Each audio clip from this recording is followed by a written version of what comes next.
আল্লাহ রাব্বুল আলামিন এই পৃথিবীর সবচেয়ে সুখী মানুষটাকে, এই পৃথিবীতে যার কোনো দুঃখ কষ্ট কিচ্ছু ছিল না, এই মানুষটাকে ডেকে নিয়ে আসবেন।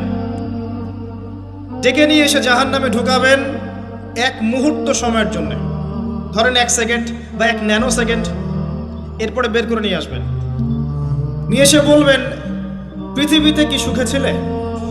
সেই ব্যক্তি বলবে, সুখ কি জিনিস হে আল্লাহ আমি জানি না। আমি কি বুঝাতে পারছি ভাই? সুখ কি জিনিস আমি জানি না। আর আল্লাহ রাব্বুল আলামিন এই পৃথিবীর সবচাইতে কষ্টে থাকা মানুষটাকে ডেকে নিয়ে আসবেন, এনে জান্নাতে ঢুকাবেন, ঢুকে এক মুহূর্ত সময় রাখবেন, বের করে নিয়ে আসবেন। বলবেন, পৃথিবীতে কষ্টে ছিলে? সেই বান্দা বলবে, কষ্ট কি জিনিস আল্লাহ আমি জানি না। এটাই সেই আয়াতের ব্যাখ্যা বলা যায়। আল্লাহ পাক বলেছেন, কুল্লু নাফসিন যায়িকাতুল মাউত, প্রত্যেকটা নফস বা আত্মা মৃত্যুর স্বাদ গ্রহণ করবে। ফাইন্নামা তুওয়াফাউনা উজুরাকুম ইয়াওমাল কিয়ামাহ, কিয়ামতের মাঠে তোমাদের পূর্ণ প্রতিদান দেয়া হবে। ওই দিন ফামান যুহজিহা আনিন নার ওয়া উদখিলাল জান্নাহ ফাকাদ ফাজ, সেদিন যাকে আল্লাহ পাক জাহান্নাম থেকে বাঁচাবেন, জান্নাতে প্রবেশ করাবেন, একমাত্র সে ব্যক্তি সফল, আর কেউ সফল না। এই আয়াতটা হচ্ছে দ্য ডেফিনেশন অফ সাকসেস, যার পিছনে আমরা ছুটছি। আমরা সাফল্যের পিছনে ছুটি না। সফল হতে হবে, নিজের পায়ে দাঁড়াতে হবে, টাকা পয়সা করতে হবে, বাড়ি গাড়ি করতে হবে, ব্যাংক ব্যালেন্স করতে হবে, জমি জমা করতে হবে, একটা সুন্দরী গার্লফ্রেন্ড চাই, একটা স্ত্রী চাই, তাই না? আমরা সাফল্যের পিছনে ছুটতে চাই, আর আমাদেরকে বস্তুবাদী দর্শন শেখায় এগুলোই সাফল্যের মানদণ্ড। তা আল্লাহ পাক এখানে বলছেন, যাকে জাহান্নাম থেকে বাঁচানো হবে আর জান্নাতে প্রবেশ করানো হবে, এই ব্যক্তি ছাড়া কেউ সফল না। পৃথিবীতে আপনি অনেক বড় নেতা হতে পারেন, ইভেন অনেক বড় আলেমও হতে পারেন, অনেক বড় পলিটিশিয়ান হতে পারেন, অনেক বড় প্রশাসনের কর্মকর্তা হতে পারেন, অনেক বড় ইকোনমিক্স হতে পারেন, কলামিস্ট হতে পারেন, বুদ্ধিজীবী হতে পারেন, হাফেজ হতে পারেন, হুএভার ইউ আর, যদি কিয়ামতের মাঠে আপনি জান্নাতে যেতে না পারেন, আপনি সফল না। আর পৃথিবীতে যে মানুষ মুদির দোকান করছে, ভ্যান চালাচ্ছে, রিক্সা চালাচ্ছে, বারবার সেলুনে কাজ করে, কৃষক কৃষি কাজ করে, যাদেরকে মানুষ চেনেও না, ইমান আছে, 5 ওয়াক্ত নামাজ পড়ে, ছেঁড়া কাপড় পরে থাকে, এত মান মর্যাদা নাই, ভাইরাল না, মানুষ চিনে না, গভীর রাত্রে তাহাজ্জুদ পড়ে, দেখবেন এই ব্যক্তি যদি কিয়ামতের মাঠে জান্নাতে চলে যায়, এই ব্যক্তি আমার চেয়ে সফল, কোনো সন্দেহ নাই। তা আমাদের দৃষ্টিভঙ্গি আগে চেঞ্জ করতে হবে, দুনিয়ামুখী দৃষ্টিভঙ্গি ত্যাগ করতে হবে, পরকালমুখী দৃষ্টিভঙ্গি দরকার। নবী সাল্লাল্লাহু আলাইহি ওয়াসাল্লাম সাহাবায়ে কেরামের ভিতরে এই পরিবর্তন নিয়ে এসেছিলেন, তাদেরকে আল্লাহমুখী করেছেন, আল্লাহমুখী। যখন তারা আল্লাহমুখী হয়ে গেছেন, তখন দুনিয়া তাদের কাছে তুচ্ছ হয়ে গেছে। দুনিয়ার কষ্ট সহ্য করে নিয়েছেন, দুনিয়ার ভোগ বিলাস ত্যাগ করে দিয়েছেন, দুনিয়াকে সর্বোচ্চ প্রাধান্য দেননি, হাজত বা প্রয়োজন মনে করেছেন। দুনিয়ার সব কাজ করেছেন শুধু আল্লাহ সন্তুষ্টির জন্য।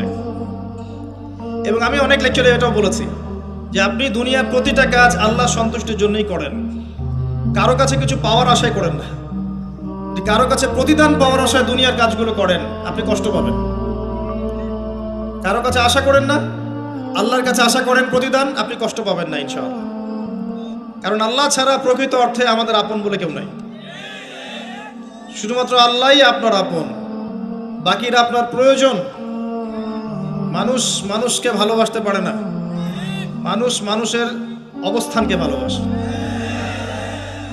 এটা আপনারা হারে হারে ফিল করবেন যত দিন যাবে দেখবেন এটা আখিরুজ জামান, এটা আখিরুজ জামান, শেষ জামানা চলছে।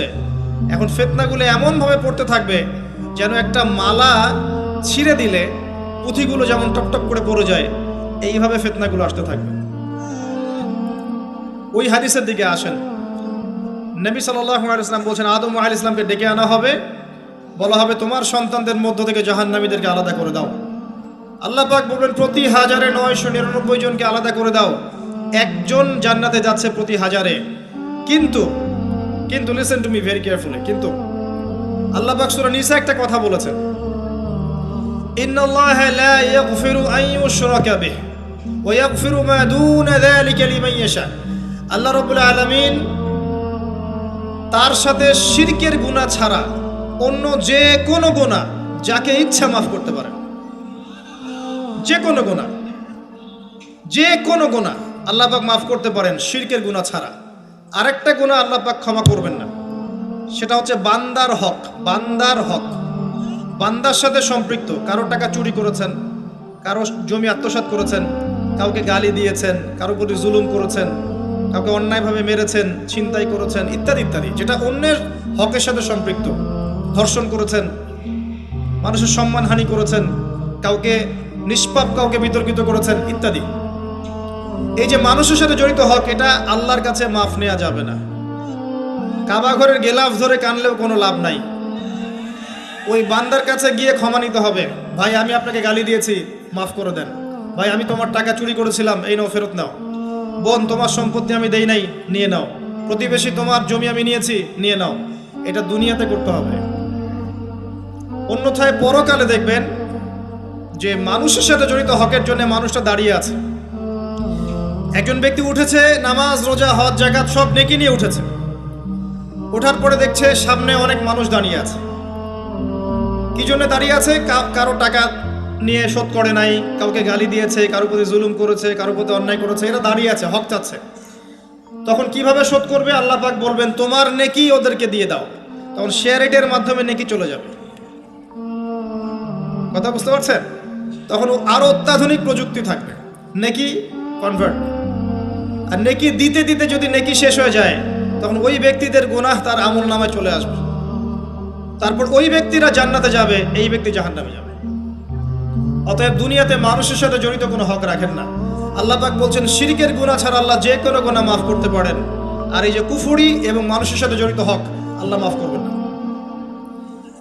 এখন আল্লাহ যদি শিরকের গুনাহ ছাড়া সব গুনাহ মাফ করতে পারেন, আর আল্লাহ পাক তো ওয়াদা করেছেন নবী সাল্লাল্লাহু আলাইহি ওয়াসাল্লামকে মেরাজের রাতে, যে তোমার উম্মতের যে কোনো ব্যক্তি যদি শিরক না করে আমার সামনে হাজির হয়, আমি তাকে মাফ করব।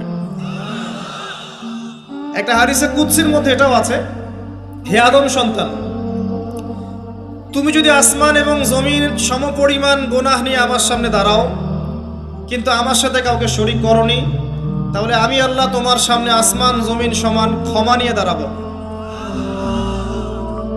আবার নবী সাল্লাল্লাহু আলাইহি ওয়াসাল্লাম সুপারিশ করবেন, যার অন্তরে এক জাররা পরিমাণ ঈমান থাকবে, তারা জান্নাতে যাবে। তাহলে কি কারণে 1999 জন মানুষ জাহান্নামে যাবে? উত্তরটা দেন দেখি। তাদের আমল নামে কিসের পাপ থাকতে পারে? কিসের? এটা বোঝার জন্য কি পিএইচডি করার দরকার আছে? এখন দেখেন, কিছু মানুষ আছে যারা বলছে যে ঈসা ইবনে মারিয়াম আল্লাহর সন্তান। নাউজুবিল্লাহ। এটা শিরক নয়? এবং তাদের সংখ্যা পৃথিবীতে 700-800 কোটির মতো, নাকি আরো কম বেশি হবে? যারা চলে গেছে, যারা আছে এবং যারা আসবে। কিছু মানুষ বলছে ওজায়ের আলাইহিস সালাম আল্লাহর সন্তান। নাউজুবিল্লাহ। এরা হচ্ছে জিউস, যারা এখন প্যালেস্টাইন দখল করে আছে। আর এই কথা বলতে আমাদের বুকে ভয় থাকা উচিত নয় যে ওইটা আমাদের জমি, তাদের জমি নয়। ওখানকার ঘটনা হচ্ছে এমন, একটা উপমা দিয়ে বোঝানো যায়। মনে করেন আপনি আপনার ঘরে বসে আছেন, আপনার দরজায় একজন মেহমান এসেছে। মেহমান নক করছে, ঠক ঠক ঠক। ভাই, আমাকে একটু হেল্প করেন, আমি খাইনি অনেক দিন, আমার কাপড় নাই, আমার খাবার নাই, আমার থাকার জায়গা নাই, একটু আশ্রয় দেন। আপনি মাশাআল্লাহ মুসলিম, দয়া পরবশ হয়ে দরজা খুলে দিলেন, তাকে ড্রয়িং রুমে বসালেন, সুন্দর করে খাওয়ালেন, কাপড় দিলেন, রেস্ট করার জায়গা দিলেন। এবার সে সেখানে থাকতে থাকতে পরিকল্পনা করলো যে আপনাকে আপনার বাসা থেকে বের করে দিবে। একদিন আপনাকে ঘাট ধরে আপনার বাসা থেকে বের করে দিল, দিয়ে দরজার ভিতর থেকে লাগিয়ে দিল। এখন দরজার বাইরে দাঁড়িয়ে আপনি নক করছেন, আমার ঘর আমাকে ফেরত দাও, আমার ঘর আমাকে ফেরত দাও। আর এই ব্যক্তি বলছে আপনি জঙ্গি, আপনি সন্ত্রাসী। এটা হচ্ছে সবচেয়ে সেরা উদাহরণ প্যালেস্টাইন এক্সাম্পলের। তো এরা বলছে ওজায়ের আলাইহিস সালাম আল্লাহর সন্তান। একটা কথা আমি বলি, হতাশ হবেন না। ফেরাউন তার দলবল নিয়ে যখন লোহিত সাগরে ধাওয়া করছিল মুসা আলাইহিস সালামকে, আল্লাহ পাক কি করেছেন? আল্লাহ পাক সব সৈন্যকে আগে লোহিত সাগরে এনেছেন, আনার পরে মুসা আলাইহিস সালামকে পার করে দিয়েছেন। তারা যখন মাঝখানে এসেছে, তখন আল্লাহ পাক ডুবিয়ে দিয়েছেন। ঠিক আছে, আল্লাহ পাক ঠিক একই কাজটা করবেন ইনশাআল্লাহ এই জেরুজালেমে ইনশাআল্লাহ তাআলা। সবাইকে এনেছেন আল্লাহ পাক পৃথিবীর বিভিন্ন জায়গা থেকে। একটা নির্দিষ্ট সময় পর্যন্ত ওরা বিশ্বকে রুল করবে সামনে, একটা নির্দিষ্ট সময় পর্যন্ত এরা বিশ্বকে শাসন করবে সামনে অচিরেই। কিন্তু এরপরে আল্লাহ রাব্বুল আলামিন ঈসা ইবনে মারইয়ামকে নামাবেন এবং তার হাতে তাদের নেতা মাসিহুদ দাজ্জাল নিহত হবে ইনশাআল্লাহ তাআলা। এবং পুরো কমিউনিটি একসাথে কলাপস করে যাবে, পৃথিবী থেকে তার নাম অস্তিত্ব মুছে যাবে ইনশাআল্লাহ তাআলা। আল্লাহ পাক ওই লোহিত সাগরের সুন্নাহ এখানে অ্যাপ্লাই করবেন ইনশাআল্লাহ। আল্লাহ পাক এই কারণে একত্রিত করেছেন, এটা আল্লাহ পাকের স্টাইল সুন্নাহ। আসেন, এরা বলছে উযাইর আলাইহিস সালাম আল্লাহর সন্তান। আবার দেখেন কিছু মানুষ বলছে আল্লাহকে পাওয়ার জন্য স্ট্যাচু ওয়ার্শিপ করা যায়, এরা হচ্ছে আল্লাহকে পাওয়ার মাধ্যম। কিছু মানুষ বলছে কবরে সেজদা করা যায়, কবরে শায়িত ব্যক্তি আল্লাহর কাছে সুপারিশ করবে। কিছু মানুষ বলছে আল্লাহ ছাড়া অন্য কারো কাছে দোয়া করা যায়, তিনি অনেক বুজুর্গ ব্যক্তি ছিলেন, আমার দোয়া পৌঁছে দিবেন আল্লাহ পর্যন্ত। কিছু মানুষ বলছে আল্লাহ ছাড়া অন্য কারো নামে নজর করা যায়, জবাই করা যায়, কসম করা যায়, ইত্যাদি ইত্যাদি। আর কিছু মানুষ আল্লাহর হালালকে হারাম করছে, আল্লাহর হারামকে হালাল করছে। কিছু মানুষ তাকদীরকে অস্বীকার করছে, ভাগ্যকে অস্বীকার করছে। কিছু মানুষ দুনিয়া নিয়ে এতই ব্যস্ত হয়ে আছে দিনের যাররা পরিমাণ ফিকির নাই। আবার কিছু মানুষ এই উম্মতের মধ্যে দাবি করছে মুহাম্মদ সাল্লাল্লাহু আলাইহি ওয়াসাল্লাম শেষ নবী নন, আরো নবী আসতে পারে, এবং তারা প্রকাশ্যে মাহফিল করারও চেষ্টা করছে এখন বাংলাদেশে। আবার কিছু মানুষ বলছে আমরা কোরআন মানি, হাদিস মানি না। এই যতগুলো কথা আমি বললাম এর প্রত্যেকটাই হচ্ছে শিরক। এই শিরকগুলো হয় তিন ভাবে: চিন্তায় শিরক হয়, কথায় শিরক হয় এবং কাজে শিরক হয়। চিন্তা, কাজ এবং কথা, আকীদায় শিরক থাকে, আমলে শিরক থাকে, আবার কথাতেও শিরক থাকে। এই শিরকের পাপের কারণে আল্লাহ রাব্বুল আলামিন বেশিরভাগ মানুষকে জাহান্নামে দিবেন, বলেন নাউযুবিল্লাহ। কিন্তু কারো আমল নামায় যদি শিরকের পাপ না থাকে, শিরক থেকে তওবা করে যে কোনো পাপ নিয়ে সে কবরে যায়, 99% সম্ভাবনা আছে এই মানুষকে আল্লাহ পাক মাফ করে দিবেন। তাহলে আমরা আজকে এতটুকু শিখলাম, প্রথমে সবচেয়ে বেশি কেয়ারফুল থাকতে হবে শিরকের ব্যাপারে, সবচেয়ে বেশি কেয়ারফুল থাকতে হবে শিরকের ব্যাপারে এবং বেদাআতের ব্যাপারে। এটা কি জিনিস? বেদাত হচ্ছে এমন জিনিস, মানে আমিলা আমালান লাইসা আলাইহি আমরুনা ফাহুয়া রাদ। নবী সাল্লাল্লাহু আলাইহি ওয়াসাল্লাম বলেছেন, কেউ যদি এমন কোনো কাজ করে ইসলামের মধ্যে যে কাজের পিছনে আমার কোনো দলিল নাই, প্রমাণ নাই, আমার পক্ষ থেকে কোনো আদেশ নাই বা নিষেধ নাই, কোনো হুজ্জত নাই, এটাই বেদাত, প্রত্যাখ্যাত। মানে আপনার প্রতিটা কাজ হতে হবে শুধুমাত্র নবী সাল্লাল্লাহু আলাইহি ওয়াসাল্লামের সুন্নাহ মতো। এই জায়গায় নতুন কোনো পদ্ধতি চালু করলে আপনি বেদাতি হয়ে যাবেন। বেদাতির পরিণতি কি? তার সমস্ত আমলগুলোকে আল্লাহ পাক ধুলো বানিয়ে দিবেন। দলিল সূরা ফুরকান, সবকিছু বলার সময় পাচ্ছি না মাহফিলে। আরো কি? আরো আছে। বুখারী হাদিসে এসেছে নবী সাল্লাল্লাহু আলাইহি ওয়াসাল্লাম হাউজে কাউসারের সামনে দাঁড়িয়ে থাকবেন এবং এই কাউসারের পানি যে একবার পান করবে কিয়ামতের মাঠে, সে আর কখনো পিপাসার্ত হবে না। নবী সাল্লাল্লাহু আলাইহি ওয়াসাল্লাম পানি পান করাবেন উম্মতকে, হঠাৎ পর্দা পড়ে যাবে। আল্লাহ নবী বলবেন ইন্নাহুম মিন্নি, এরা তো আমার উম্মত। পর্দা পড়ে গেল কেন? তাকে জানানো হবে ইন্নাকা লা তাদরি মা আহদাসা বা'দাক, হে নবী আপনি জানেন না আপনার মৃত্যুর পর এরা আপনার শরীয়তের মধ্যে কত বেদাত চালু করেছিল। তো বেদাতীদের সম্পর্কে নবী সাল্লাল্লাহু আলাইহি ওয়াসাল্লাম বলবেন সুহকান সুহকান লিমান গায়্যারা বা'দি, দূর হও যারা আমার দ্বীনের মধ্যে সংযোজন করেছো, দূর হয়ে যাও। নবীজি অভিশাপ দিবেন, নাউযুবিল্লাহ। আরেকটা মারাত্মক বিষয় হচ্ছে বেদাত করতে থাকলে মানুষ তওবা করে না। একজন চোর তওবা করতে পারে, সে জানে এটা খারাপ কাজ। একজন জেনাকারী তওবা করতে পারে, সে জানে এটা খারাপ। একজন পতিতালয়ের মেয়ে তওবা করতে পারে, সে জানে এটা খারাপ। কিন্তু যে ব্যক্তি ইসলামের কাজ করছে ভালো মনে করে, সে মনে করছে এগুলো কল্যাণের কাজ, ভালো কাজ, সে কখনো তওবা করতে চাইবে না। এই কারণে বেদাতি শেষ পর্যন্ত তওবা করে না। অতএব শিরক আর বিদআতের এই পাপ থেকে দূরে থাকেন।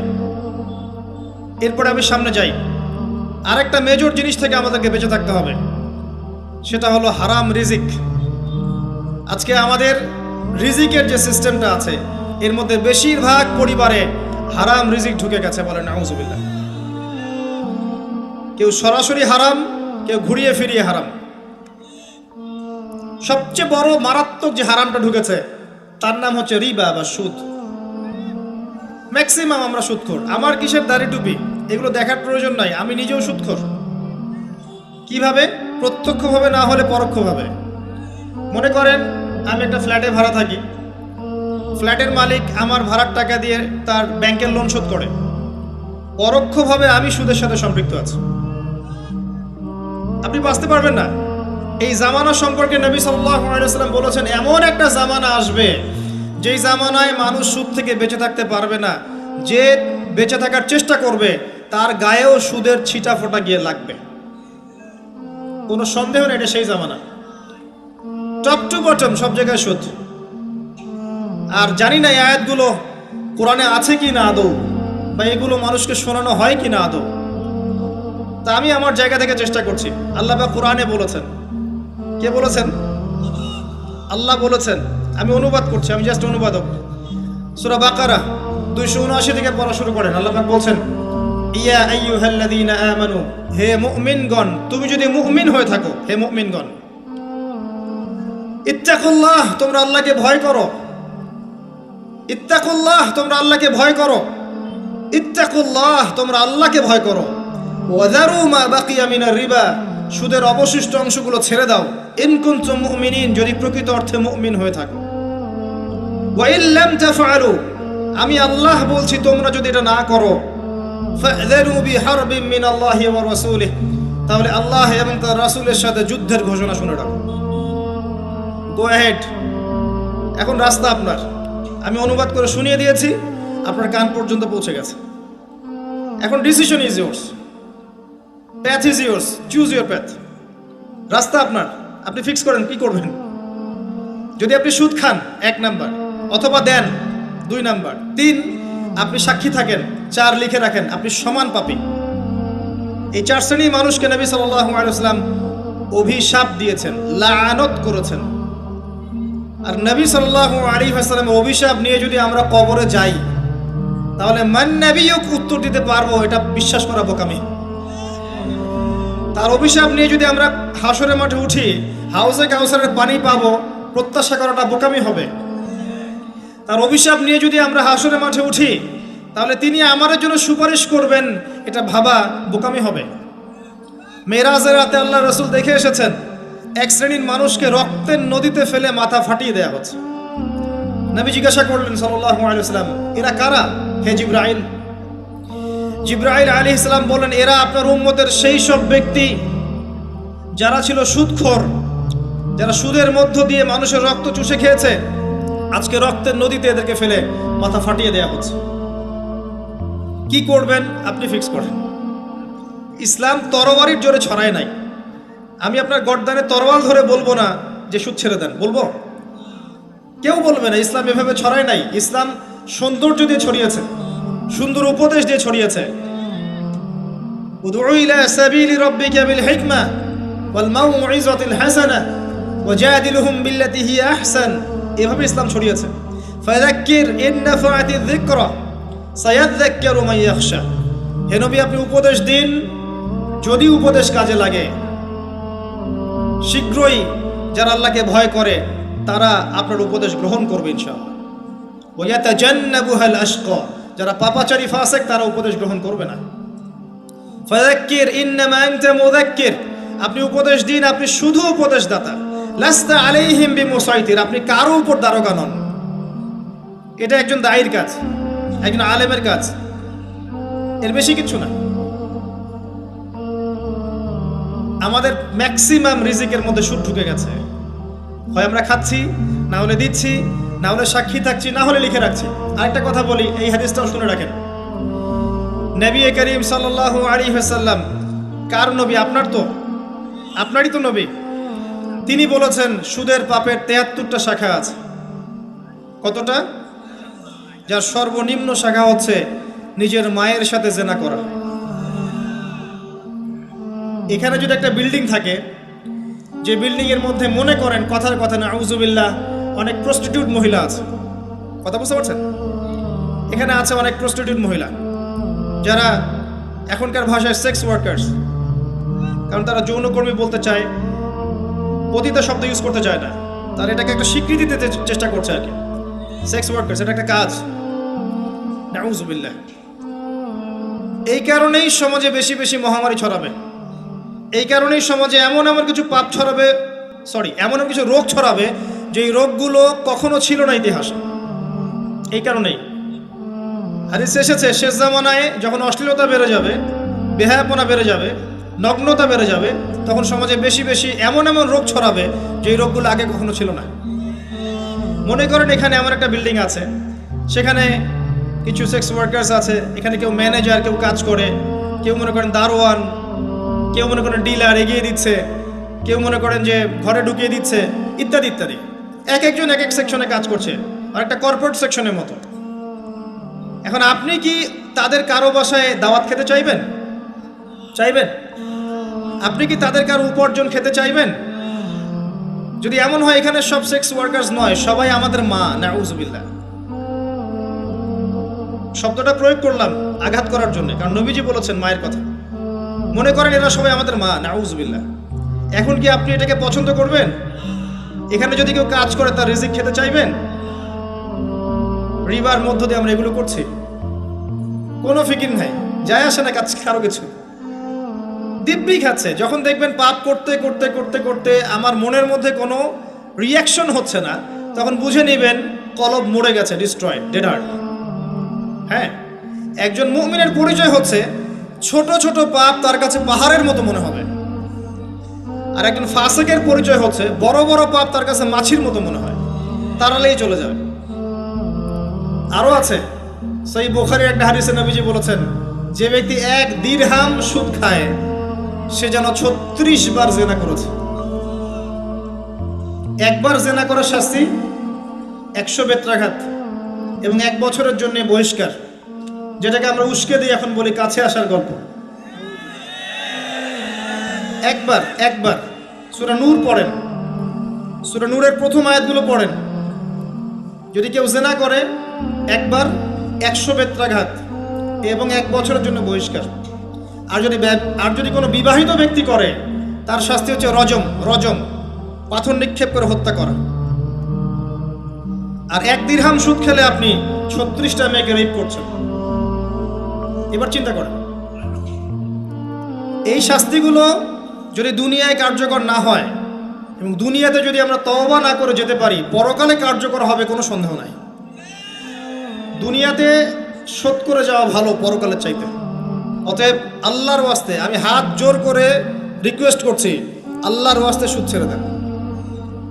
ভ্যান চালায় খান, সবজি বিক্রি করে খান, একটা ছোট কাপড়ের ব্যবসা করে খান, একটা মাছের আড়ত করে খান, গবাদি পশু প্রতিপালন করে খান, কৃষিকাজ করে খান, আল্লাহর ওয়াস্তে সুদে যায় না। আপনার পুরো দুনিয়া এবং আখিরাত বরবাদ হয়ে যাবে এবং আপনি এর মধ্য দিয়ে আল্লাহর সাথে যুদ্ধ করছেন, নবীর সাথে যুদ্ধ করছেন। এর উপরেও আছে পেপার মানির মধ্যে সুদ। ওই যে বললো 1 দিরহাম, এই দিরহাম আবার কি জিনিস? দিরহাম মানে রৌপ্য মুদ্রা, দিনার এটা কি জিনিস? স্বর্ণ মুদ্রা, ইসলামিক মুদ্রা। সেই যে চলে গেছে ব্রিটিশরা আসার আগে, এখন আর দেখা যায় না। একটা গোল্ড কয়েন যার মূল্যটাকে ইকোনমিক্সের ভাষায় বলে ইন্ট্রিনসিক ভ্যালু। এই ভ্যালুটা এই স্বর্ণ মুদ্রার ভিতরেই থাকে। একটা পেপার মানির ভ্যালু, ইন্ট্রিনসিক ভ্যালু এর ভিতরে থাকে না, এর বাইরে থাকে, যেটাকে আপনি নিয়ন্ত্রণ করতে পারবেন, কমাতে পারবেন, বাড়াতে পারবেন। আর এর সাথে যখন পেট্রোডলার অ্যাড হয়েছে তখন তো মাশাআল্লাহ জুলুম আরও উপরে উঠে গেছে। আর যারা পেট্রোডলার সিস্টেম চালু করেছে, এইসব ভোগবিলাসী আরবদেরকে আমরা বলি এরা হচ্ছে আমিরুল মুমিনিন, নাউযুবিল্লাহ, সুবহানাল্লাহ। কত অন্ধ হলে মানুষ এদেরকে আমিরুল মুমিনিন মনে করতে পারে, যারা মুসলিমদের প্রপার্টি সব আমেরিকার হাতে তুলে দিয়েছে, আর সেই প্রপার্টি দিয়ে এরা বম্বিং করে করে সারা বিশ্বের মধ্যে মুসলিম হত্যা করছে। আল্লাহ পাক সেই যে বলেছেন সূরা মাইদার মধ্যে 51 নম্বর আয়াতে, ইয়া আইয়ুহাল্লাযীনা আমানু হে মুমিনগণ, লা তাত্তাখিযুল ইয়াহুদা ওয়ান নাসারা আউলিয়া, হে মুমিনগণ তোমরা ইহুদি এবং খ্রিস্টানদেরকে বন্ধুরূপে গ্রহণ করো না। কে বলেছেন? আল্লাহর চেয়ে কি আমি জিওপলিটিক্স ভালো বুঝি? আল্লাহর চেয়ে আমি আমার ভালো মন্দ ভালো বুঝি? কাদেরকে? বা'দুহুম আউলিয়া ও বা'দ, যারা একে অপরের বন্ধু, যারা একে অপরের বন্ধু। ওয়া মান ইয়াতাওয়াল্লাহুম মিনকুম ফাইন্নাহু মিনহুম, তোমাদের মধ্যে কেউ যদি ওদের দিকে মুখ ফিরায় সে তাদের অন্তর্ভুক্ত, এই উম্মার কেউ না তারা।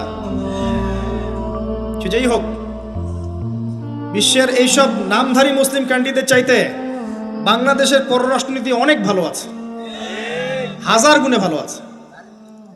কি মনে করেন আপনি? এসব ফাসেকা জালেমদেরকে আপনি আমিরুল মুমিনিন মনে করছেন? আল্লাহ পাক বোঝার তৌফিক দান করুন। আসেন, রিবার কথা বলতে গিয়ে কথাটা আসছি, ইন্ট্রিনসিক ভ্যালু বলে একটা বিষয় আছে। এত ডিটেলস বিষয় মাহফিলে বলা সম্ভব না। এতটুকু বলবো যে ইনশাআল্লাহ তাআলা আপনি যদি আপনার সম্পদকে সাস্টেইনেবল অ্যাসেটে রূপান্তরিত করেন, আগামী দিনগুলোতে আপনি ইনশাআল্লাহ জিতবেন, আদারওয়াইজ হেরে যাবেন। ফর এক্সাম্পল, আপনি যদি আপনার সম্পদকে জমিতে কনভার্ট করেন, গবাদি পশুর প্রজেক্ট করেন, আপনি যদি মাছের প্রজেক্ট করেন, ব্যবসা ইনভেস্ট করেন, বা কিছু গোল্ড রাখেন, কিছু সিলভার, কিছু আপনার রূপা রাখেন, ইত্যাদি ইত্যাদি, পরবর্তী সময়গুলোতে গিয়ে আপনার সম্পদের মান কমে যাবে না, ইনশাআল্লাহ বাড়বে। কিন্তু আপনি সমস্ত সম্পদ যদি পেপার মানির মধ্যে রেখে দেন, আস্তে আস্তে আপনার সম্পদের মান কমবে। সামনে 10, 15, 20, 30 বছর পর আপনি সম্পদ হারাবেন। এর চেয়ে বেশি কিছু আমি বলতে পারবো না, বাকিটা আপনারা পড়াশোনা করে বুঝে নেবেন। যেটা বলতে চাচ্ছি, ইকোনমিক সেকশনে আমরা সবাই মোটামুটি হারামের সাথে সম্পৃক্ত। এর পাশাপাশি আছে আবার ঘুষ, আছে না? না দিলে চাকরি হয় না, সুবহানাল্লাহ। আবার অনেক আলেম ফতোয়া দিচ্ছে এখন, তুমি যদি যোগ্য হয়ে থাকো কিন্তু তোমাকে জব দিচ্ছে না, তাহলে তোমার জন্য ঘুষ দেওয়া জায়েজ। সুবহানাল্লাহ, কত ঘুরিয়ে ফিরিয়ে জায়েজ করছি আমরা, আল্লাহ ভালো জানেন। যে নিবে আর যে দিবে সমান অপরাধী দুইজন। একজন ব্যক্তি মাদক দ্রব্য সেবন করে, আরেকজন ব্যক্তি মাদক উৎপাদন করে, কেউ সেল করে, কেউ ডিস্ট্রিবিউট করে, সবাই অপরাধী না? এরপরে আবার আছে দেখবেন অন্যের সম্পদ আত্মসাৎ করা, দুর্নীতি করছি, অন্যের সম্পদ আত্মসাৎ করছি। অনেক সময় দিনের লেবাজেই, ধার্মিকতার লেবাজেই মানুষের সম্পদ লুটে পুটে খাচ্ছে। কত মাজার আছে যায় দেখেন, মানুষের সম্পদ কিভাবে লুটে খাচ্ছে আল্লাহ ভালো জানে। ওখানে যত মোমবাতি জমা পড়ে, এগুলো বিক্রি করলে আমার একটা পদ্মা সেতু হবে, আল্লাহ ভালো জানে। বেশি বলে ফেলাইছে মনে হয়। যাই হোক, এমন অনেক জায়গা আছে, গরু ছাগল দিচ্ছে, মাশাআল্লাহ মানতের টাকা দিচ্ছে। এই যে কয়দিন আগে দেখলাম একটা চ্যানেলেই দেখলাম, দান বাক্স খুলেছে, কোটি কোটি টাকা বের হচ্ছে এখান থেকে। জি, আমি মনে করতে পারছি না, বাট আমি দেখেছিলাম। তো না, ঠিক আছে, মসজিদে টাকা দিতে পারে মানুষ, সমস্যা নাই। আমি বলছি এমন জায়গা যেখানে আল্লাহর সাথে শিরক হচ্ছে। বিষয়টা হচ্ছে, আমরা ধর্মের লেবাজে অনেক সময় মানুষের সম্পদ লুটে পুটে খাচ্ছি না? অনেক মুসলিম আছে যারা বোনের সম্পত্তির অধিকার দেয় নাই। আল্লাহর রাস্তায় সময় দিয়ে আসে, চিল্লা দিয়ে আসে, বলছে যে আমার বোন তো আমাকে সম্পত্তি দান করে দিয়েছে, মাশাআল্লাহ। তাহলে কেমনে দান করছে ভাই? তো বলে আমি ওকে বলছি তুই যদি আমাকে দিস তো সব হবে। তো দিয়ে দিচ্ছে, মাশাআল্লাহ। তো বললাম যে আপনি মরার আগে ওটা তাকে সওয়াবের আশায় দিয়ে দিয়েন, এই অবস্থায় মরেন না। আমরা অনেক সময় ধর্মের লেবাজেও মানুষের সম্পদ আত্মসাৎ করি, কোনো সন্দেহ নাই। আল্লাহ পাক আমাদেরকেও হেফাজত করুন, আমিন। এক কথায় বলতে চাই প্রিয় ভাইয়েরা, পরিবারের মধ্যে হারাম রিজিককে ঢুকতে দিয়েন না। হারাম রিজিক ঢুকলে পরে আপনার ইবাদত কবুল হবে না। আপনি ছোটখাটো কিছু করেন, হালাল রিজিক খান, অল্পতে আল্লাহ পাক সন্তুষ্ট হয়ে যাবেন ইনশাআল্লাহ তাআলা। আল্লাহ পাক তো বেশি কিছু চান না আমাদের কাছে। আল্লাহ পাক কি চান? আমরা তাকে ভালোবাসি, আমরা তার জন্য আমাদের ইবাদতগুলো ঢেলে দেই, তার সাথে শিরক না করি, তার নবীর সুন্নাহ মতো চলি, একটু হালাল খাই, একটু পর্দা করি, বাচ্চা কাচ্চাদেরকে ইসলামী আদর্শে বড় করি, পরিবারের আদর্শটা একটু ঠিক করি। এত বেশি কিছু কি আল্লাহ পাক চান আমাদের কাছে? আল্লাহ পাক কি আমাদের কলার ধরে জিজ্ঞাসা করবেন দুনিয়াতে ইসলামী খেলাফত কায়েম করে আসো নাই কেন? বলবেন? বলবেন না। এটা বলবেন না আল্লাহ পাক আমাদেরকে। কিন্তু যাকে আল্লাহ পাক ওই ক্ষমতা দিয়েছেন তাকে বলবেন তোমাকে ক্ষমতা দিয়েছিলাম, তুমি কেন করো নাই? কথা বুঝতে পারছেন? সবার জন্য সবকিছু না, আমরা সাধারণ মানুষ। সাধারণ মানুষের জন্য সাধারণ কাজগুলো যথেষ্ট। একটু পড়াশোনা করেন, আল্লাহ পাক তৌফিক দান করুন। একটু আমল করেন, একটু পর্দা করেন, একটু হালাল খান, তাওহীদে থাকেন, সুন্নতে থাকেন, নবীর মতো লাইফ কাটান, 5 ওয়াক্ত নামাজ পড়েন, সামর্থ্য হলে যাকাত দেন, রমজান মাসে রোজা রাখেন, সামর্থ্য হলে হজ করেন, ইনশাল্লাহ আপনি জান্নাতি। একটা হাদিস আমি পড়েছি ফয়জুল কালাম বইয়ের মধ্যে, মাদ্রাসায় পড়ানো হয়, ক্লাসিক্যাল একটা বই, সবাই কিনতে পারেন। ফয়জুল কালাম অত্যন্ত চমৎকার হাদিসের একটা বই। এর মধ্যে একটা হাদিস আছে যেটা পড়ে শান্তি লাগে, মনে হয় যে না আশা আছে পরকালে বাঁচার। সেটা হচ্ছে নবী সাল্লাল্লাহু আলাইহি ওয়াসাল্লাম সাহাবীদেরকে বলছেন যে তোমরা সাহাবীরা এমন একটা যুগে বাস করছো যেই যুগে ইসলামের 10% কেউ যদি ছেড়ে দেয় সে ধ্বংস হয়ে যাবে। কথা বুঝতে পারছেন? সাহাবীদেরকে নবীজি বলছেন তোমরা এমন একটা যুগে বাস করছো যেই যুগে যদি ইসলামের 10% 1/10 কেউ ছেড়ে দেয় সে ধ্বংস হয়ে যাবে। কিন্তু তোমাদের পরে এমন একটা যুগ আসবে যেই যুগে মানুষরা যদি ইসলামের 10% ধরে রাখতে পারে সফল হয়ে যাবে। এটা সেই যুগ না? আপনার এই যুগে প্রতিটা সেক্টরেই ফিতনা। আপনার ধর্মে দেখবেন তাওহীদের মধ্যে শিরক, সুন্নতের মধ্যে বেদাত, আলেমদের মধ্যে বিভক্তি, কাদা ছোড়াছড়ি, গালাগালি, হিংসা বিদ্বেষ, পরশ্রী কাতরতা, কত কি দেখতে পাচ্ছেন। আপনি ধর্মের মধ্যে শিরক দেখছেন, বেদাত দেখছেন, অর্থনীতিতে হারাম দেখছেন, পরিবারের মধ্যে বস্তুবাদিতা দেখছেন, কি দেখছেন না? সমাজের মধ্যে জেনা দেখছেন, পর্নোগ্রাফি দেখছেন, ফ্রি মিক্সিং দেখছেন, ফ্যামিনিস্ট রেভলিউশন দেখছেন, নগ্নতা দেখছেন, কি দেখছেন না? অর্থনৈতিক জীবনে আপনি এগুলো দেখছেন, বৈশ্বিক জীবনে আপনি মারামারি, কাটাকাটি, রাহাজানি দেখছেন, হত্যা, রক্তপাত দেখছেন। কোন যুগে বসে আছেন আপনি? এই যুগে আপনি 10% আমল করেন, জান্নাতি হয়ে যাবেন ইনশাআল্লাহ। আল্লাহ পাক তৌফিক দান করুন, কবুল করুন। একটা বিষয় হচ্ছে আমল করা, একটা বিষয় হচ্ছে আকীদা পোষণ করা। আমি যদি আকীদা পোষণ করি যে ইসলামের মধ্যে, কোরআন এবং সুন্নাহর মধ্যে প্রতিটা বিষয়ের সমাধান আছে, এটা যদি আপনি বিশ্বাস করেন, এরপরে অল্প আমল করেন, কোনো সমস্যা নেই ইনশাআল্লাহ। কারণ আপনার আকীদা ঠিক আছে। আপনি আমল করতে পারেন নাই কিন্তু আকীদা ঠিক ছিল।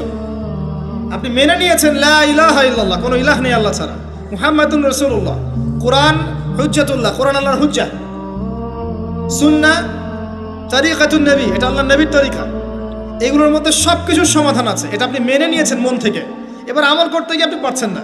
নামাজ পড়ছেন 5 ওয়াক্ত, হয়তো পরিবারটা ঠিক মতো করতে পারছেন না, চেষ্টা করছেন, হালালে থাকার চেষ্টা করছেন, কখনো কখনো হারাম ঢুকে যাচ্ছে, আপনি চেষ্টা চালিয়ে যাচ্ছেন ক্রমবর্ধমানভাবে, কিন্তু আপনি আকীদা রাখেন এটাই চূড়ান্ত, এটাই সঠিক, ইনশাআল্লাহ আল্লাহ পাক আপনার সব গুনাহ মাফ করে দেবেন।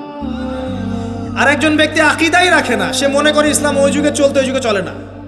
সে মনে করে কোরআন এবং সুন্নাহ সবকিছু নাই, আমার মস্তিষ্ক প্রসূত বুদ্ধি সবকিছু। কেউ মনে করে সায়েন্সই সবকিছু, কেউ মনে করে মানব রচিত বিধানই সবকিছু। কেউ যদি এগুলোকে চূড়ান্ত মনে করে তখন আমল আর কাজে আসবে না। এই বাতিল আকীদা নিয়ে বেশি বেশি আমল করেও লাভ নাই। আকীদা আগে স্পষ্ট করতে হয়, পরিষ্কার করতে হয়। আল্লাহ পাক আমাদেরকে পরিচ্ছন্ন আকীদা দান করুন, আমিন। রিজিকের ব্যাপারে প্রিয় ভাইরা সচেতন হয়ে যান। এরপরে চলে আসেন একটা মৌলিক জায়গায় আসবো, ফ্যামিলি। এখানে মা বোনরা আছেন, এখানে অনেক যুব সমাজের তরুণ তরুণীরা আছে, আমাদের পিতৃমহ অনেক আমাদের পিতামহরা আছেন। এটা একটা ভালো সুযোগ এই পরিবার সম্পর্কে দুটা মৌলিক কথা বলার জন্য। আমি অনেক দিন থেকে চাচ্ছিলাম এমন একটা পরিবেশ। লিসেন ভাই, আল্লাহ পাক একটা আয়াতে বলেছেন, সূরা তাহরিম আয়াত নাম্বার 6, ইয়া আইয়ুহাল্লাযীনা আমানু, হে মুমিনগণ, কু আনফুসাকুম, নিজে জাহান্নামের আগুন থেকে বাঁচো, ওয়া আহলিকুম নারা, তোমার পরিবার বর্গকে বাঁচাও, আলাইহা মালাইকাতুন গিলাজুন শিদাদ, যেই জাহান্নামে কঠোর মনের ফেরেশতা আছেন, লা ইয়াসুনাল্লাহা মা আমারহুম ওয়া ইয়াফআলুনা মা ইউমারুন, আল্লাহ পাক তাদেরকে যে আদেশ করেন সে আদেশ পালনে তারা বিন্দুমাত্র ভূক্ষেপ করে না, মানে বিন্দুমাত্র গাফেলতি করে না। আল্লাহ পাক ভয় দেখাচ্ছেন জাহান্নামে এমন ফেরেশতা আছেন, আল্লাহ যা আদেশ করবেন তাই করবে। এই জাহান্নাম থেকে নিজে বাঁচো, পরিবার বর্গকে বাঁচাও। নিজে বাঁচবো কিভাবে? আমি বলে দিয়েছি কিভাবে।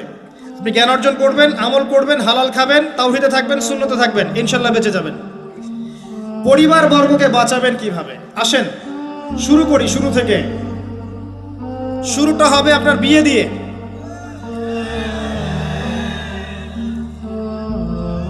এত এক্সাইটেড হওয়ার কিছু নাই, কারণ এটা এমন একটা বিষয় যেটা করেন নাই বলে এক্সাইটমেন্ট বাড়ছে, করার পরে পস্তাতেও পারেন।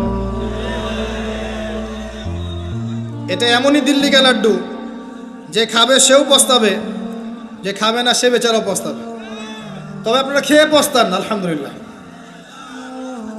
এমনভাবে শুরু করেন না পরিবারটা যে আপনি একজন তরুণী, আপনি একজন তরুণ বিয়ে করছেন, বিয়ের সময়ে দিনদারিতা বাদ দিয়ে অন্য কিছু দেখতে যায় না।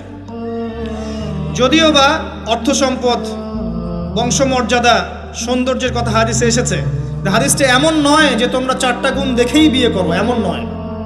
হাদিসটা এমন নয়, অনুবাদটা অনেকেই ভুল করে, অনেকেই ভুল করে। হাদিসে বলা হয়নি কখনো 4টা গুণ দেখেই বিয়ে করো, এটা নয়।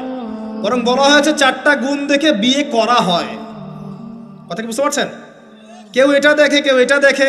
তোমরা দিনদারিতে দেখো, না হলে তোমাদের হাত ধুলোয় ধূসরিত হবে। হাদিসটা এমন। এক্ষেত্রে কি আমরা বলবো, প্রথমত বিয়েটাকে সহজ করে দেন। বিয়েটাকে সহজ না করলে সমাজে জেনা বাড়তে থাকবে, এবং জেনা বাড়ার কারণ আছে। যখন পর্নোগ্রাফিটাতে ফ্রি অ্যাক্সেস দেওয়া হয়েছে, মানুষ রাতের বেলা পর্ন দেখতে পারে, কেউ বাধা দেওয়ার নাই। উপরের সেকশন থেকে কিন্তু এটাকে বন্ধ করে দেওয়া যেত। পৃথিবীর অনেক কান্ট্রি আছে যেখানে অনেক কিছু চলে না। চাইনিজরা ফেসবুক ইউজ করে না, করে? ওরা কি উন্নত জাতি না? ওরা তো এখন আমেরিকাকে যদি বলে ওঠো উঠবে, আমেরিকাকে বসতে বলে বসবে। ওরা এমন জায়গায় চলে গেছে। ওই ইউক্রেন ইস্যু নিয়ে আমেরিকা, ন্যাটো আর এই ব্রিটেন আর ফ্রান্স আর ইসরায়েল কিছুই করতে পারবে না ইনশাআল্লাহ, বিকজ এখানে একটা বড় অ্যালায়েন্স আছে চায়না এবং রাশিয়ার। কিছুই করতে পারবে না। বরং এর উদ্দেশ্য, যে উদ্দেশ্যে এটা কাজ করেছিল তারা, এটাতে সফল হবে না তারা ইনশাআল্লাহ। আজকের টপিক এটা না, আমি এদিকে যাচ্ছি না। মূল বিষয়টা হচ্ছে যে সহজ করতে হবে বিয়েটাকে। উপযুক্ত বয়স হয়ে গেলেই একটা উপার্জনের সোর্স খুঁজবেন আগে। বেকার অবস্থায় বিয়ে করতে যায় না, উপার্জনের সোর্স খুঁজবেন, তারপরে আপনি আপনার পরিবারকে বলবেন আমার বয়স হচ্ছে, আমাকে বিয়ে দাও। এবার আসেন, বিয়ের সময় দিনদারিতা ছাড়া অন্য কিছু দেখতে যায় না। এরপরে যদি সে সুন্দর হয় বা সুন্দরী হয় বা ভালো বংশের হয়, অথবা দেখা যায় যে ভালো টাকা পয়সা ওলা ইত্যাদি ইত্যাদি, এটা আপনার নূরুন আলা নূর, এটা বোনাস। কিন্তু এগুলো যদি নাও থাকে, শুধু দিনদারিতা থাকে, আপনি রাজি হয়ে যান। পরিবারের কর্তাদেরকেও বলবো যে মেয়ে বিয়ে দেওয়ার সময় ছেলের টাকা পয়সা দেখতে যায় না, ছেলের স্ট্যাটাস দেখতে যায় না বেশি বেশি। পরে দেখবেন এই মেয়ে ওর ঘরে গিয়ে পস্তাচ্ছে। আর ছেলের পিতাদেরকেও বলবো, ছেলেকে যখন বিয়ে দিবেন, একটা মেয়েকে কিনে নিব আর সাথে কিছু যৌতুকের টাকাও নিব, এই টেন্ডেন্সি নিয়ে বিয়ে করতে যায় না। ওই বিয়েতে বারাকা বেশি, যেখানে খরচ কম, যেখানে বেশি হট্টগোল নাই। চট্টগ্রাম অঞ্চলের বিয়ের মতো না। একটা বিয়েতে মনে হয় 40-50 লাখ টাকা খরচ করে ফেলায়, গেটেই সাজাবে বলে 4-5 লাখ টাকা খরচ করছো। এই 5 লাখ টাকা দিয়ে, এই 5 লাখ টাকা দিয়ে আর মনে হয় 10টা-20টা পরিবারকে বিয়ে দেওয়া যাবে। হ্যাঁ, লোহার আংটি দিয়ে বিয়ে করেছে সাহাবী। লোহার আংটিও নাই তোমার বাসায়? বলছে না ইয়া রাসূলুল্লাহ, লোহার আংটিও তো নাই আমার বাসায়। তাহলে কি করবা? কোরআনের কয়টা সূরা জানো? যে এই সূরাগুলো জানি, এগুলো শিখিয়ে দিও, যাও, মোহর হয়ে গেছে। কত সহজ বিয়ে, কত সহজ। আর এখন যেটা হয়, মেয়ে খুঁজবে দিনদার বিল গেটস, আর ছেলে খুঁজবে দিনদার ক্যাটরিনা। কথা বুঝতে পারছেন? প্রিয় ভাইয়েরা, দিনদারিতাকে প্রাধান্য দেন, আর কিচ্ছু না। আপনি সফল হবেন ইনশাআল্লাহ, শান্তি পাবেন। এবং বিয়ের পরে আল্লাহর পক্ষ থেকে একটা ভালোবাসা আসবে। যদি আপনি দেখেন যে আপনার স্ত্রী খাদিজা রাদিয়াল্লাহু আনহার মতো, আয়েশা রাদিয়াল্লাহু আনহার মতো, হাজেরা আলাইহিস সালামের মতো সবর করেনেওয়ালা, যে আপনাকে দিনের পথে এগোতে সাহায্য করে, তাহলে আর অন্যদিকে চোখ দেওয়ার দরকার নাই, রাজি হয়ে যান। এরপর আপনার পরিবার শুরু। এখানে উভয়ের মাঝে হৃদ্যতা, ভালোবাসা থাকতে হবে। তবে আরেকটা কথা বলে রাখি, সবাই মনোযোগ দিয়ে কথাটা শোনেন। একটা পরিবারের ভিত্তি শুধু ভালোবাসা দিয়ে টিকে থাকে না। একটা পরিবারের ভিত্তি টিকে থাকে আপোষের বিশ্বাসের উপরে। একে অপরকে বিশ্বাস করতে শিখতে হবে, একে অপরকে শ্রদ্ধা করতে হবে, একে অপরের সম্মান দিতে জানতে হবে। আপনাকে আপনার স্ত্রীকে আপন মনে করতে হবে, আপনাকে আপনার স্বামীকে আপন মনে করতে হবে। বাইরের মানুষ আপন নয়, এরা আপন আপনার। একজন লেবাস, পোশাক। এরপরে আপনি মোহর শোধ করেন, আপনি সন্তান সন্ততি নেন, সন্তান সন্ততিদেরকে আল্লাহর এবং তার রাসূলের আদর্শে বড় করে তোলেন। পরিবারের মধ্যে তালিম চালু করেন, তালিম। পরিবারের মধ্যে তাওহীদ রাখেন, সুন্নত রাখেন, একসাথে খেতে বসেন।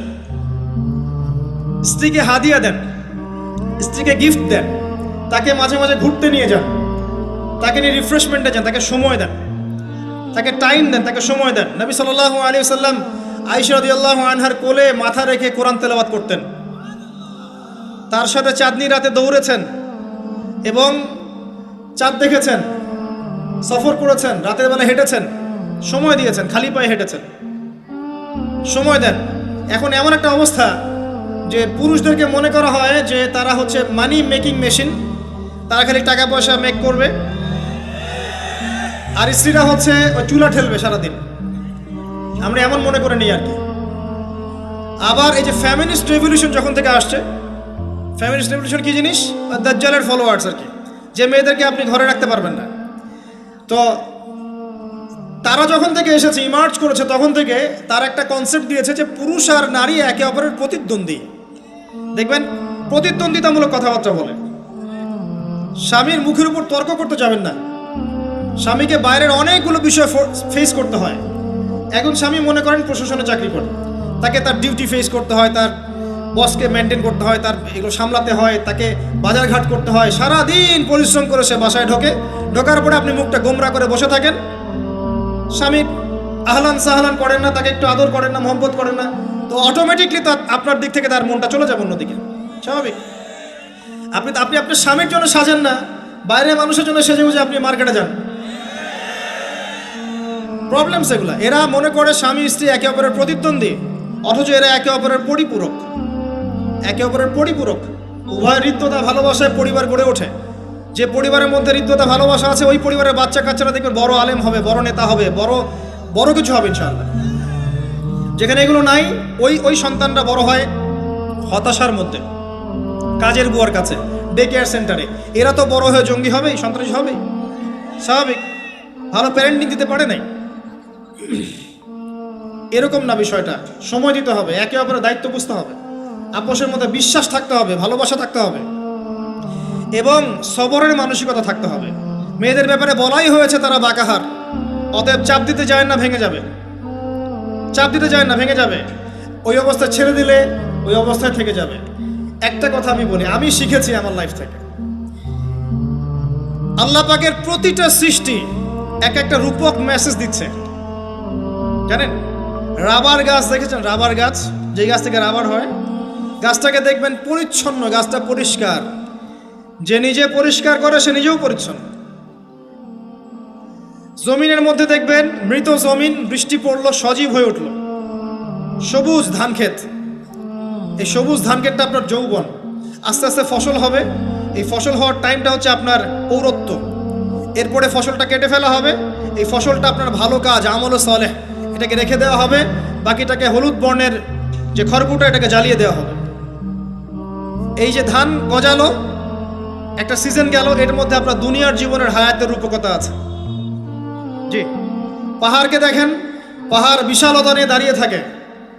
ওর গায়ে যতই ঢিল মারেন, লাথি মারেন, সমালোচনা করেন, সে নড়বে না তার জায়গা থেকে। থাকবে, সে ওর জায়গায় স্টিল থাকবে, কিন্তু সে শান্ত থাকে, সে চিল্লাফাল্লা করে না।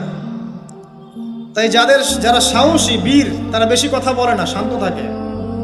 যারা পাহাড়ের মতো দৃঢ়, ওরা বেশি কথা বলে না।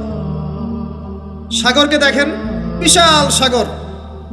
কক্সবাজারে যান, সাগরকে বিশাল সাগর, গর্জন করছে, ভিতরে অনেক সম্পদ, অনেক মাখলুক আছে। আপনি সামনে গিয়ে দাঁড়ান, বিনয়ের সাথে আপনার পা ধুয়ে দিবে, কোনো অহংকার করবে না। প্রতিটা সৃষ্টি আল্লাহ পাকের এক একটা মেসেজ দেয়। ঠিক মেয়ে মানুষও একটা মেসেজ দেয়। কি মেসেজ? আল্লাহ পাক মানুষকে সবচেয়ে সুন্দর করে সৃষ্টি করেছেন, আর মানুষের মধ্যে মেয়েদেরকে সবচেয়ে বেশি সুন্দর করে সৃষ্টি করেছেন। আল্লাহ পাকের সবচেয়ে সুন্দর সৃষ্টি হচ্ছে মেয়েরা, এবং তারা খুব নরম হয়, নরম, প্রজাপতি ধরার মতো। প্রজাপতিকে ধাপ করে ধরতে পারবেন না আপনি। শক্ত করে ধরতে গেলে প্রজাপতি নষ্ট হয়ে যাবে, মরে যাবে। প্রজাপতিকে কোমলভাবে ধরতে হবে। ঠিক মেয়েদের সামনেও আপনার কোমল থাকতে হবে। বেশি হার্ড হতে যাবেন, শেষ। আমি আপনার গার্লফ্রেন্ডের সামনে কোমল হতে বলি নাই, আপনার ওয়াইফের সামনে হতে বলেছি। কোমল থাকলে আপনি জিতে যাবেন।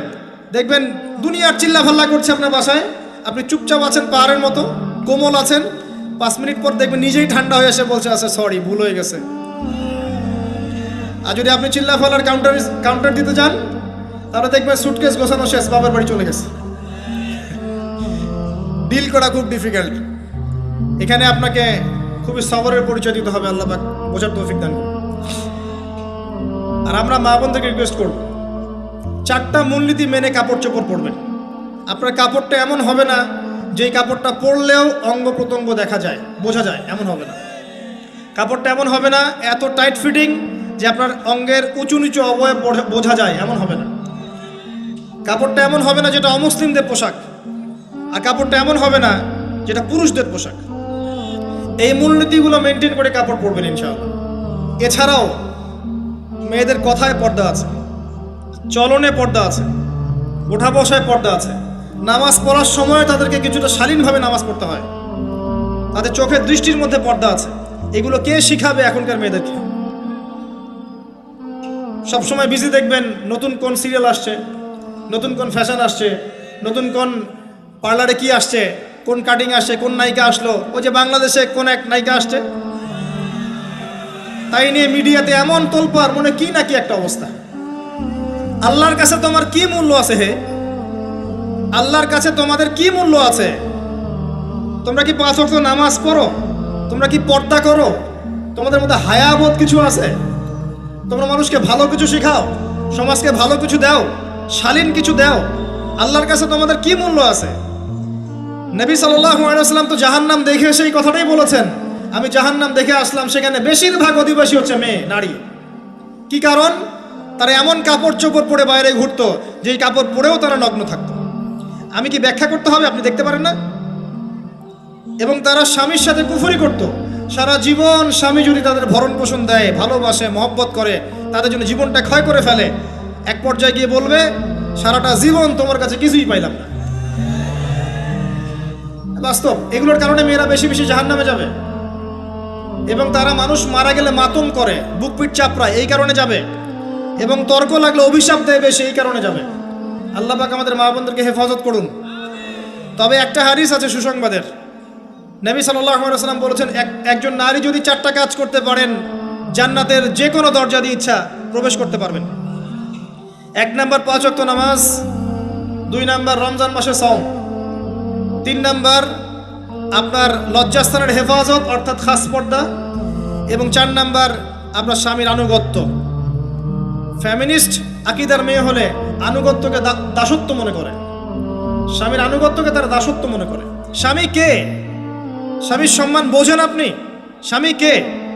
যার ব্যাপারে নবী সাল্লাল্লাহু আলাইহি ওয়াসাল্লাম বলেছেন, আমি যদি আল্লাহ ছাড়া অন্য কাউকে সেজদা করতে বলতাম, তাহলে মেয়েদেরকে বলতাম তারা যেন স্বামীদেরকে সেজদা করে।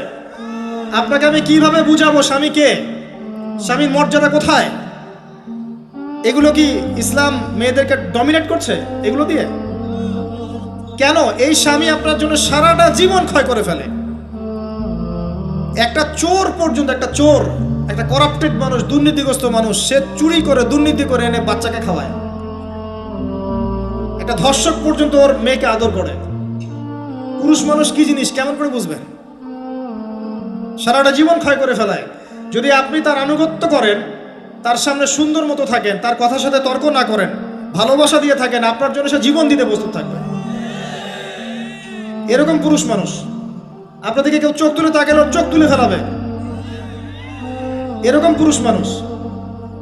আর এখন তো পরিস্থিতি ডিফারেন্ট। বাসায় পুরুষ বাইরের ছেলের সাথে ফোনে প্রেম হয়ে গেছে, পালায় চলে গেছে, বিয়ে করে ফেলছে। দেখবেন বাসায় স্ত্রী আছে, বাইরের মেয়ের সাথে প্রেম করে বিয়ে করা শেষ।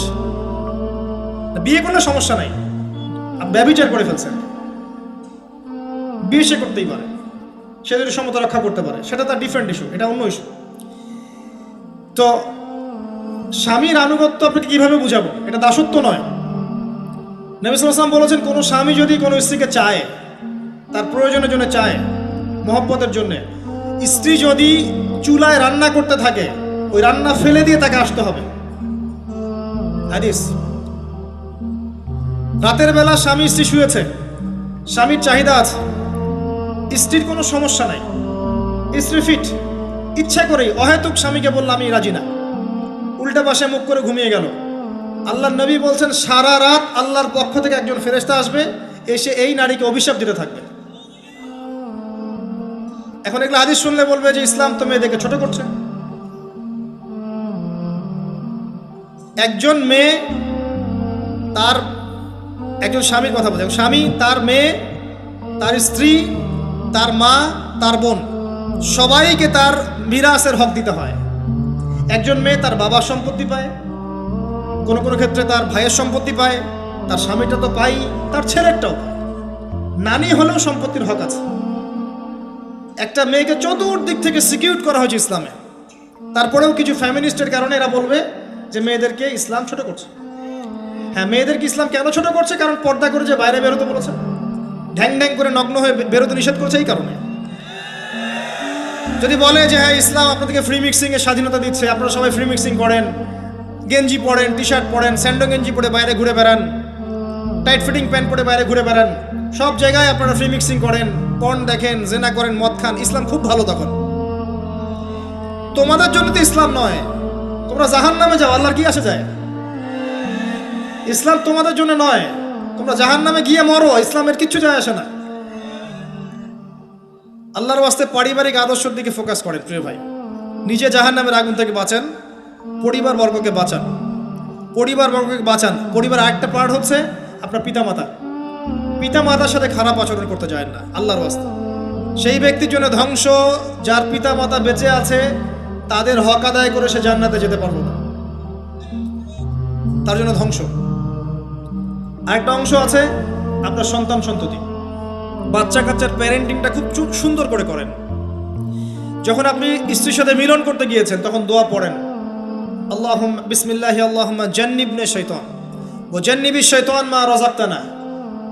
আমার মনে হয় এখনকার জেনারেশন যেগুলো আছে ফাসেক, মাদক সেবন করে, পর্নোগ্রাফিতে আসক্ত, ইয়াবাখোর, স্মাগলিং করছে, চুরি করছে, হাবিজাবি, ধর্ষণ করছে, আমার মনে হয় না তাদের পিতামাতা তাদেরকে জন্ম দেওয়ার সময় এই দোয়াগুলো পড়েছিল।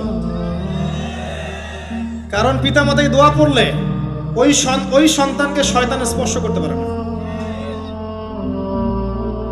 সন্তান হবে, সন্তান ছেলে হোক মেয়ে হোক, আপনার এটা নিয়ে মন খারাপ করার কিছু নাই।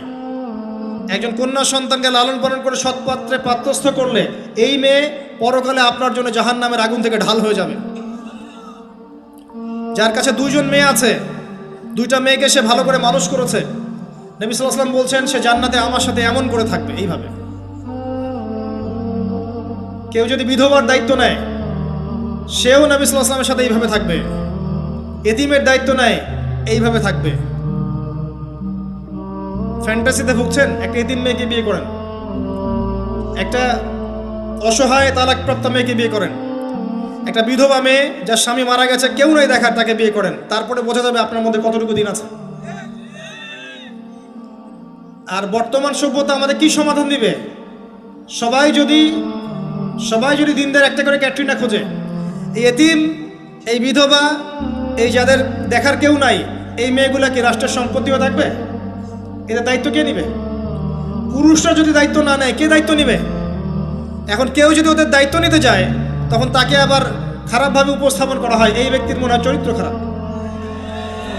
কিন্তু এদিকে বাইরে 10টা জেনা করে বেড়াচ্ছে, কোনো সমস্যা নাই, এগুলি কুস্কায়। এইসব জাহেলদের জন্য ইসলাম নয়। ইসলামের প্রতিটা বেসিক ফান্ডামেন্টাল মানবতার কল্যাণের জন্যই। এগুলোকে ফরজ করা হয়নি, আপনি নফল, আপনার সামর্থ্য থাকলে আপনি করতে পারেন, না করলে কোনো সমস্যা নেই। কেউ যদি করে যে ইসলাম পরিপূর্ণরূপে পালন করার চেষ্টা করছে, এটার উপরে আমল করার চেষ্টা করছে, তাহলে আপনি তাকে ক্রিটিসাইজ করছেন কেন? কি সমস্যা আপনার? আরেকটা পার্ট হচ্ছে সন্তান সন্ততি। বাচ্চা কাচ্চাকে ছোটবেলা থেকেই মানুষ করতে হবে এমনভাবে যাতে করে বড় হয়ে এরা এই উম্মার খালেদ এবং ওমর হতে পারে। ছোট বাচ্চাকে আপনি ভালো খাবার দেন, মায়ের স্নেহ দেন, বাবা মার সাথে রাখেন, একটু গ্রাম্য পরিবেশে নিয়ে গিয়ে তাকে বড় করেন। কেন বলছে কথা? এখানে পরিবেশ সুন্দর থাকবে, সে দৌড়াবে ধুলার মধ্যে, মাঠের মধ্যে খেলবে, সুন্দর ভাষা শিখবে। এরপরে তাকে ভালো প্রতিষ্ঠানে পড়ান। প্রতিষ্ঠানটা এমন হবে যে প্রতিষ্ঠানে জেনারেল শিক্ষা, ইসলামিক শিক্ষা একসাথে দেয়া হচ্ছে, সে সব শিখবে। আমার ছেলে কোরআনে হাফেজও হবে, আমার ছেলে ডক্টরও হবে ইনশাআল্লাহ। এভাবে করে তোলেন। আধুনিক হন, মাথাটা খাটান, ব্যাকডেটেড মানসিকতা বাদ দেন। বিশ্বটা এগিয়ে গেছে, আমাদেরকে এগিয়ে যেতে হবে। একমুখী জ্ঞান দিয়ে আপনি কিচ্ছু করতে পারবেন না এই যুগে। দ্বিমুখী শিক্ষার একটা হারমোনিয়াস কম্বিনেশন দরকার। আমাকে কোরআন জানতে হবে, সায়েন্সও জানতে হবে, নাহলে আমি সায়েন্স দিয়ে কোরআনকে ব্যাখ্যা করতে পারবো না, কোরআন দিয়েও সায়েন্সকে ব্যাখ্যা করতে পারবো না। জানতে হবে, আমাদেরকে শিখতে হবে, পড়তে হবে, প্রচুর পড়তে হবে। বাচ্চাদেরকে ছোট থেকে বড় করেন এভাবে। আস্তে আস্তে গিয়ে দেখবেন তারা যখন কিশোর, তাদের বন্ধু বান্ধবের সার্কেলের দিকে খেয়াল রাখেন। আপনি বাবা হিসেবে তার বন্ধুর মতো আচরণ করেন, মা হিসেবে তার সাথে বান্ধবীর মতো আচরণ করেন, তার সাথে ক্লোজ হন, তার সমস্যাগুলো জানার চেষ্টা করেন। তাকে ফ্রি মিক্সিংয়ের মধ্যে পড়াশোনা করতে দিবেন না, না হলে স্কুল লাইফে সতীত্ব হারিয়ে ফেলবে। অনেক সময় অনেক মেয়ে আছে স্কুল লাইফে সতীত্ব হারিয়ে ফেলেছে, কলেজ লাইফে যেতে যেতে প্রস্টিটিউশনে চলে গেছে। অনেক মেয়ে আছে, এগুলো টপ সিক্রেট না, এগুলো সব ওপেন সিক্রেট। এখন ঘরে ঘরেই সমস্যা, মানুষ লজ্জায় বলতে পারে না। যে কটা মিডিয়া আসে এগুলো তো আমরা জানি, ঘরে ঘরেই সমস্যা ঢুকে গেছে, মানুষ লজ্জায় বলতে পারে না। ছোট ছোট বাচ্চা মেয়েদেরকে পর্যন্ত রেপ করা হচ্ছে এখন। এটা সেই ফ্যামিলিস্ট রেভলিউশনের কারণেই হচ্ছে। যত বেশি জেনাকে উস্কে দেওয়া হবে তত বেশি ধর্ষণ বাড়বে। ধর্ষণ বাড়তে বাড়তে এক পর্যায়ে বাচ্চাদেরকে ধর্ষণ করা বাড়বে। এরপরে কি হবে জানেন? এরপরে মানুষ সমকামী হবে বেশি বেশি, ছেলে ছেলের সাথে, নাউজুবিল্লাহ। তারপরেও কি হবে বলে যাচ্ছি, এরপরে আরো একটা ধাপ আসবে, যখন মানুষ গবাদি পশুর সাথে জেনা করবে। দেখে নিয়েন, এগুলো হাদিসে এসেছে, এমনি এমনি বলছি না, মানুষ এগুলো করবে। বাচ্চা কাচ্চাকে বড় করেন, ভালো খাবার দেন, ওকে খেলাধুলা করতে দেন। ও যত বেশি খেলাধুলা করবে ও শরীরটা ক্লান্ত হবে, তখন খাবে ভালো, বেশি খাবে, ব্রেন শার্প হবে, ওকে ওর নেতৃত্ব দেওয়ার যোগ্যতা অর্জন হবে। ওকে খেলাধুলা করতে দেন, ওকে ব্যায়াম করতে বলেন, ওকে সাঁতার শেখান, ওকে তাইকুন্ডু শেখান, ওকে ফিজিক্যাল এক্সারসাইজ শেখান। ওই ডিভাইসে অ্যাডিক্টেড করবেন না, উল্টাপাল্টা কার্টুন দেখান না, উল্টাপাল্টা অ্যানিমেশন দেখান না, এমন গেমসের মধ্যে আসক্ত করে দিয়েন না, বাসায় ডিভাইস দিয়ে দিয়েন না, সারাদিন এগুলো খেলছে, এগুলো দিয়েন না। ওকে কায়িক পরিশ্রম করান, একটু বড় হয়ে গেলে বাজারে পাঠান, বাস্তবতা শিখুক, সংসার করতে শিখুক, ডিল করতে শিখুক, সামাজিকতা শিখুক। ওকে সামাজিক বানান, গাছ লাগানোর কাজে ওকে ইনভলভ করে দেন, রক্তদান কর্মসূচিতে ওকে ইনভলভ করে দেন, ওকে সমাজ কল্যাণমূলক কাজ করতে শুরু করে দেন। দেখবেন ও সামাজিক হবে ইনশাআল্লাহ। কম্বল বিতরণ করতে বলেন, ত্রাণ দিতে বলেন, ওকে ওকে উৎসাহ দেন, নামাজে উৎসাহ দেন, রোজা রাখতে বলেন। মেয়ে ছোট থেকে মেয়েকে পর্দা করতে বলেন, বলেন যে ও দেখবে যে আমার মা যখন বাইরে যায় তখন এই পোশাকে বাইরে যায়। আলহামদুলিল্লাহ, আমি দোয়া করি আল্লাহ পাক আমার মেয়েকে যেন খাদিজা রাদিয়াল্লাহু আনহার মতো কবুল করে। আমাকে বলেছে যে বাবা আমি 5টা বোরখা নিব। ওর বয়স 3 বছর। ওকে ওর মা বলেছে যে বাইরে যেতে হবে বাবার সাথে একটা প্রোগ্রামে। ও বলছে আমি বোরখা পরবো, না হলে যাব না। আমি অবাক হয়ে গেলাম যে আমি কিন্তু ওকে বলিনি বোরখা পরো। মানে আপনাকে পরিবেশ বলে দিবে, একটা পরিবেশ, একটা সুস্থ পরিবেশে আপনি যদি আপনার বাচ্চাকে বড় করেন, আপনার বাচ্চা দেখবেন সুস্থ হয়ে বিকশিত হবে ইনশাআল্লাহ। একটা অসুস্থ পরিবেশ দেন যেখানে ঝগড়াঝাটি, মারামারি, রাহাজানি, কাটাকাটি, সুদ, দুষ, জেনা, ব্যভিচার আছে, এই যে আপনার অপসংস্কৃতি আছে, আপনার বাচ্চাটা আস্তে আস্তে নষ্ট হয়ে বেরোন। পরিবেশ দিতে হবে। অসুস্থ পরিবেশের মানুষ কখনো সুস্থ জাতি উপহার দিতে পারবে না। তো এই বিষয়গুলোর দিকে খেয়াল রাখেন, মেয়ের পোশাকে খেয়াল রাখেন, তবে মেয়েকে কার কোলে তুলে দিচ্ছেন এটা খেয়াল রাখেন। এই যুগটা খুব কঠিন যুগ, কাছের মানুষদেরকে দ্বারা মেয়েরা ধর্ষিত হচ্ছে, খুব খেয়াল রাখেন। বাসায় কাজিনের এত থ্রু অ্যালাউ করেন না, কাজিন সম্পর্ক থ্রু করেন না, অ্যালাউ করেন না। আপনার মেয়েকে মেয়েদের ব্যাচ একটা পুরুষ টিচার পড়াচ্ছে, ওই ব্যাচে আপনি মেয়েকে পড়তে দিয়েন না। একটা কোচিংয়ের ভাইয়া বাসায় এসে আপনার মেয়েকে প্রাইভেট পড়াবে গোপন কক্ষে, এগুলো করতে দিয়েন না। পরে আপনার মেয়ের ইজ্জত চলে গেলে আপনি হামাও করবেন, তখন আপনি অ্যাক্সেস করে দিচ্ছেন, জেনার সুযোগ দিচ্ছেন। শয়তান উস্কে দিবে, শয়তান তো চাচ্ছেই জেনা করাতে। মেয়েদেরকে মেয়েদের পরিবেশে পড়ান, ছেলে থেকে ছেলেদের পরিবেশে পড়ান। ওরা বড় হোক, ম্যাচিউরড হোক, যখনই বিয়ের বয়স হয়ে যাবে দ্রুত বিয়ে দিয়ে দেন। বিয়ের পর এরা পড়াশোনা করুক। বিয়ের পর পড়াশোনা করে অনেকে বড় আলেম হয়েছে, অনেকে বড় জাতির নেতাও হয়েছে। আমাদের জাতির পিতার ইতিহাস দেখেন, কত বছর বয়সে তিনি বিয়ে করেছিলেন, ইতিহাস দেখেন। একজন প্রেমময়ী নারী যদি পাশে থাকে, একজন ব্যক্তি বিশ্ব জয় করতে পারে। এই যে প্রমাণ দেখিয়ে দিয়েছে, করেন নাই? এরকম আগেকার মানুষদেরকে দেখবেন, ম্যাচিউরড হয়ে গিয়েছেন, বিয়ে করেছেন, এরপরে স্ত্রী পাশে ছিল, বিশ্বকে ডিল করেছে, নেতৃত্ব দিয়েছে। এই বিষয়গুলোতে খেয়াল রাখেন। পরিবারে হারাম ঢুকতে দিয়েন না। পরিবারটাকে ইসলামিক মূল্যবোধে গড়ে তোলেন। কু আনফুসাকুম ওয়া আহলিকুম নারা, এই হাদিসের উপর আমল করেন। আল্লাহ পাক তৌফিক দান করুন, আমিন।